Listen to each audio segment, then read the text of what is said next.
Hello friends, welcome to Jaya kitchen YouTube channel. কেমন আছেন আপনারা? আশা করি ভালো আছেন। আমিও ভালো আছি। আজ আমি আপনাদের সাথে শেয়ার করব চিকেন কষার দুর্দান্ত রেসিপি। চলেন তাহলে চিকেন কষার রেসিপি তৈরি করা যাক। আজকের ভিডিওটি আমি আপনাদের সাথে একটু অন্যরকমভাবে শেয়ার করব। তার কারণ আমি চিকেন বা কোনো রকম উপকরণ দেখাবো না, আমি ডাইরেক্ট একদম রান্নায় চলে আসছি। এখানে আমি কড়াই বসিয়ে দিয়েছি, কড়াই তেল দিয়ে দিয়েছি। তেল খুব সুন্দরভাবে গরম হয়ে যাওয়ার পর আমি চিকেনে ব্যবহার করার জন্য ফ্রেশ করে রাখা আলু রেখেছি। আলুগুলো খুব সুন্দরভাবে আমি ভেজে নেব। দেখতে পাচ্ছেন আলুগুলো আমার খুব সুন্দরভাবে ভাজা হয়ে গেছে। এবার আমি আলুগুলো তুলে নেব। এবার আমি পরিমাণ মতো কাঁচা লঙ্কা, পেঁয়াজ, রসুন খুব সুন্দরভাবে দিয়ে দেব। পেঁয়াজ রসুনগুলো আমি খুব সুন্দরভাবে ভেজে নেব, গোল্ডেন ব্রাউন কালার করে নেব। দেখতেই পাচ্ছেন আমার খুব সুন্দরভাবে পেঁয়াজ রসুনের কালার চেঞ্জ হয়ে গেছে। এবার আমি বেটে রাখা মশলা দিয়ে দেবো। এই মশলায় ব্যবহার করেছি কাঁচা জিরে, আদা আমি একসাথে খুব সুন্দরভাবে মিক্সিতে পেস্ট করে নিয়েছি। আপনারা চাইলে আলাদা আলাদাভাবে পেস্ট করে নিতে পারেন। খুব সুন্দরভাবে আমি কষিয়ে নেব। এবার আমি পরিমাণ মতো লবণ দিয়ে দেব, পরিমাণ মতো হলুদ গুঁড়ো দিয়ে দেব। হলুদ গুঁড়ো দিয়ে খুব সুন্দরভাবে নাড়াচাড়া করে নেব। মশলাগুলো কষানোর জন্য অল্প পরিমাণ জল দিয়ে দেব। খুব সুন্দরভাবে ঢাকা দিয়ে আমি মশলাগুলো কষিয়ে নেব। আর এই পর্যায়ে খেয়াল রাখবেন মশলাগুলো তলায় না বেঁধে যায়। আর আজকের রেসিপিটি আমি আপনাদের সাথে উনানের শেয়ার করছি, কারণ আমি উনানের রান্না আপনাদের সাথে কোনো রকম শেয়ারই করিনি। তাই আজকে রান্নাটা আমি আপনাদের সাথে একটু অন্যরকমভাবে শেয়ার করছি।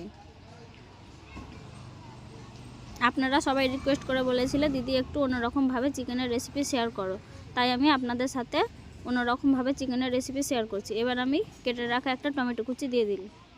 খুব সুন্দরভাবে দিয়ে আমি নাড়াচাড়া করে নেব।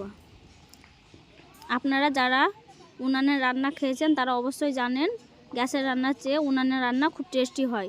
তাই আমি আপনাদের কথা ভেবে আজকে আমি উনানের রান্না আপনাদের সাথে শেয়ার করছি। খুব সহজ পদ্ধতিতে অল্প সময়ে এই রেসিপিটি আপনাদের সাথে শেয়ার করছি। এখানে আমি চিকেনগুলো দিয়ে দেব। এই চিকেনে ব্যবহার করেছি আমি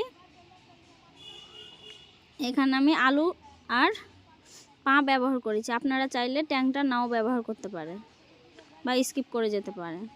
পরিমাণ মতো আমি লঙ্কা গুঁড়ো দিয়ে দেব। লঙ্কা গুঁড়ো দিয়ে খুব সুন্দরভাবে নাড়াচাড়া করে নেব। চিকেনগুলো কষানোর জন্য আমি অল্প পরিমাণ জল দিয়ে দেব। জল দিয়ে খুব সুন্দরভাবে ঢাকা দিয়ে আমি বারবার চিকেনগুলো কষিয়ে নেব। দেখতেই পাচ্ছেন খুব সুন্দরভাবে আমি চিকেনগুলো কষিয়ে নিচ্ছি। এই পর্যায়ে কিন্তু আপনারা খেয়াল রাখবেন চিকেনগুলো তলায় না বেঁধে যায়। তলায় বেঁধে গেলে খুব একটা ভালো টেস্টি হবে না। খুব সুন্দরভাবে আমি চিকেনগুলো কষিয়ে নেব।